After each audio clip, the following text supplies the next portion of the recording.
नमस्कार, मैं प्रतीक्षा और आप देख रहे हैं इंडिया 24/7 लाइव टीवी।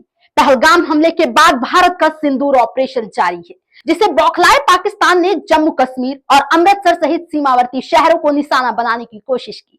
भारतीय सेना ने S-400 डिफेंस सिस्टम से पाकिस्तान के ड्रोन और मिसाइल हमलों को नाकाम कर दिया।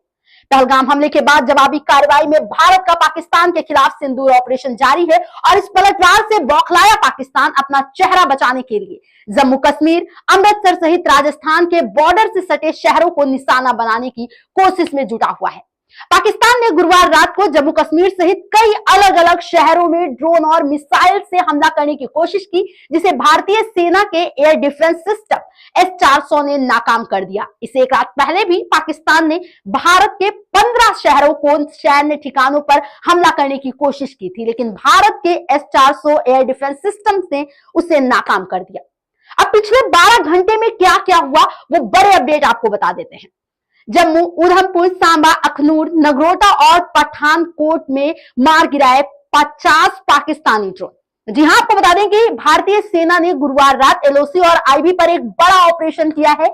यह ऑपरेशन ड्रोन को मार गिराने के लिए था। सूत्रों से जो जानकारी मिल रही है उसके अनुसार सेना ने 50 से ज्यादा पाकिस्तानी ड्रोन मार गिराए हैं। पाकिस्तान ने कई ड्रोन भारतीय सीमा में भेजने की कोशिश की थी। इसके बाद से यह ऑपरेशन शुरू किया गया। पाकिस्तान अलग अलग जगहों से ड्रोन भेज रहा था। भारतीय सेना की एयर डिफेंस यूनिट ने तुरंत कार्रवाई की। उन्होंने उधमपुर, सांबा, जम्मू, अखनूर, नगरोटा और पठानकोट जैसे इलाकों में ड्रोन को निशाना बनाया। वहीं दूसरा बड़ा अपडेट आ रहा है कि पाक पर भारत के जवाबी एक्शन में अमेरिका बोला है कि हम बीच में नहीं आने वाले। जी हां, अमेरिका ने कहा है कि भारत पाकिस्तान दोनों देशों के संघर्ष में वह बीच में नहीं आएगा। वह सिर्फ दोनों देशों के बीच तनाव कम करने की कोशिश कर सकता है, उन्हें आत्मसमर्पण करने के लिए नहीं कह सकता।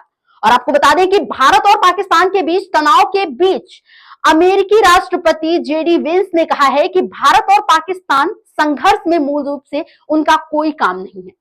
अमेरिकी उपराष्ट्रपति वेंस ने गुरुवार को कहा कि अमेरिका भारत और पाकिस्तान के बीच बिगड़ते संघर्ष में तनाव कम होते हुए देखना चाहता है, लेकिन यह मूल रूप से अमेरिका का काम नहीं है। और इस बीच तीसरा बड़ा अपडेट आ रहा है कि पाकिस्तान के खिलाफ एक्शन में सऊदी और ईरान के मंत्री अब भारत पहुंचे हैं। जी हां, सऊदी अरब के उप विदेश मंत्री आदेल अली जुबैर और ईरान के विदेश मंत्री अब्बास अरागची गुरुवार को दिल्ली पहुंचे। दोनों ने विदेश मंत्री एस जयशंकर से मुलाकात की और पहलगाम हमले पर भारत पाक तनाव पर लंबी बातचीत भी की है। सऊदी ने पाक विदेश मंत्री इशाक डार को फोन पर हड़काया तो ईरान ने मध्यस्थता की पेशकश की है, लेकिन भारत ने दो टूक कहा है कि जब तक पाक आतंक को बढ़ावा देना बंद नहीं करता है, बातचीत का कोई मतलब नहीं है। और इस बीच जो एक बड़ी अपडेट सामने आ रही है वो ये है कि पाकिस्तान से तनाव के बीच आर्मी चीफ ने प्रधानमंत्री मोदी से मुलाकात की है। जी हां, पाकिस्तान से जारी तनाव के बीच army chief general Upendra Dwivedi ने गुरुवार शाम प्रधानमंत्री नरेंद्र मोदी से मुलाकात की। प्रधानमंत्री मोदी से मिलने के लिए आर्मी चीफ प्रधानमंत्री कार्यालय पहुंचे और ऐसा माना जा रहा है कि जनरल द्विवेदी PM मोदी को ताजा घटनाक्रम के बारे में अवगत कराएंगे। बता दें कि आर्मी चीफ की प्रधानमंत्री मोदी से मुलाकात को बेहद अहम माना जा रहा है, क्योंकि बुधवार देर रात ही पाकिस्तान ने भारत के 15 सैन्य ठिकानों को निशाना बनाने की कोशिश की थी, जिसे भारत ने अपने S-400 मिसाइल डिफेंस सिस्टम से नाकाम कर दिया। इसके बाद से भारत ने पाकिस्तान पर इजरायली मेड आत्मघाती हैरो ड्रोन से अटैक किया, जिसमें पाकिस्तान के कई डिफेंस सिस्टम तबाह हो गए। और बड़ी अपडेट के साथ आपको बता दें कि इस हालत के लिए पाकिस्तान खुद जिम्मेदार है, क्योंकि भारत ने पड़ोसी मुल्क को चेताया है। जी हां, भारत ने पाकिस्तान को सख्त लहजे में अब चेतावनी दे दी है।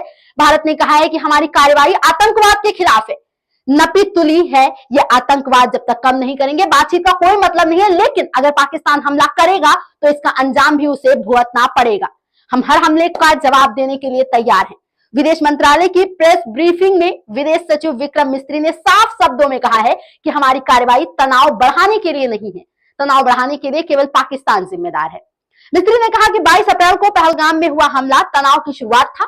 भारतीय सशस्त्र सशस्त्र बलों ने 7 मई को इसका जवाब दे दिया है। उन्होंने द रेजिस्टेंस फ्रंट यानी टीआरएफ नामक आतंकी समूह की संलिप्तता पर जोर देते हुए कहा कि यह समूह पाकिस्तान स्थित लश्कर-ए-तैयबा का मुखौटा है, जिसके बारे में पहले भी कई बार खुलासा हो चुका है। मिस्त्री ने साफ कहा है कि भारत की कार्रवाई आतंकवाद के खिलाफ थी, न कि तनाव बढ़ाने के लिए।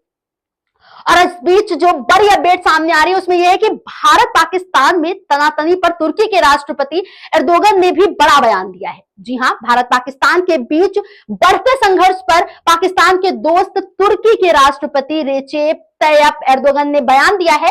एक्स पर एक पोस्ट के जरिए तुर्की के राष्ट्रपति ने कहा कि हमें चिंता है कि पाकिस्तान और भारत के बीच तनाव एक भीषण संघर्ष में बदल जाएगा।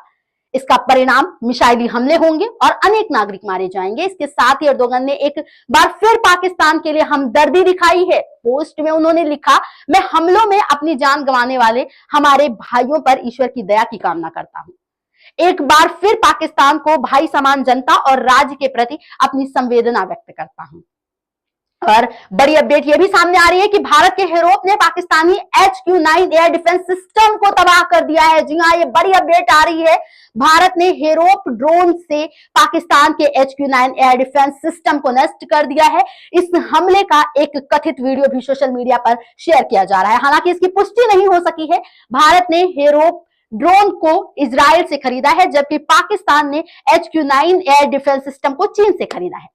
ऐसे में पाकिस्तान की सरजमी अब विदेशी हथियारों की टेस्टिंग फैसिलिटी बन गई है। हालांकि हेरेप को तुलना में HQ-9 एयर डिफेंस सिस्टम काफी कीमती है। ऐसे में पाकिस्तान को हुए इस नुकसान को बहुत बड़ा माना जा रहा है। और बड़ी अपडेट के साथ एक और बड़ी अपडेट आपको बता दें कि बहावलपुर हमले में मारा गया है पुलवामा पठानकोट आतंकी हमले का गुनहगार। जी हां, बहावलपुर में जैश-ए-मोहम्मद के आतंकी शिविर पर भारत के ऑपरेशन सिंदूर स्ट्राइक में मारे गए लोगों में से एक के अंतिम संस्कार में शामिल पाकिस्तान के वरिष्ठ सेनाधिकारियों की मौजूदगी में अटकलों को जन्म दे दिया है। जी हां, अबुल रऊफ असगर मारा गया है। असगर जैश प्रमुख मसूद अजहर का छोटा भाई और IC 814 अपहरण, पठानकोट फियादीन हमले और पुलवामा हमले का मास्टरमाइंड है।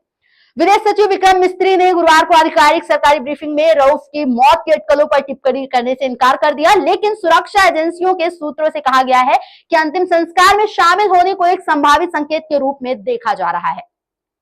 48 वर्षीय रऊफ बाउलपुर के मरकज सुभान अल्लाह में रहने वाला जैश का सबसे वरिष्ठ सदस्य था। और एक बड़ी अपडेट के साथ आपको फिर से बता दें, LOC पर सेना ने पाकिस्तान के कई बंकरों को ढेर कर दिया है। जहां पाकिस्तान की हिमाकत के बीच हमारी सेना ने LOC पर कई पाकिस्तानी बंकरों को तबाह कर दिया है। गुरुवार रात को पाकिस्तान के ड्रोन हमले को भारत ने पूरी तरह से नाकाम कर दिया है। और अभी जो जानकारी मिल रही है उसके अनुसार भारतीय सेना ने पाकिस्तान के 50 ड्रोन को धराशायी कर दिया है। जम्मू कश्मीर के सांबा में BSF ने घुसपैठ की कोशिश कर रहे कई घुसपैठियों को ढेर कर दिया है। भारत पाकिस्तान के बीच जारी तनाव के बीच ये एक बड़ी कामयाबी मानी जा रही है। जम्मू कश्मीर, पंजाब और राजस्थान में पाकिस्तान की ओर से किए गए ड्रोन हमलों पर भारतीय सेना का एक बड़ा बयान भी सामने आया है। भारतीय सेना ने कहा है कि पाकिस्तान के सभी हमलों को नाकाम कर दिया गया है।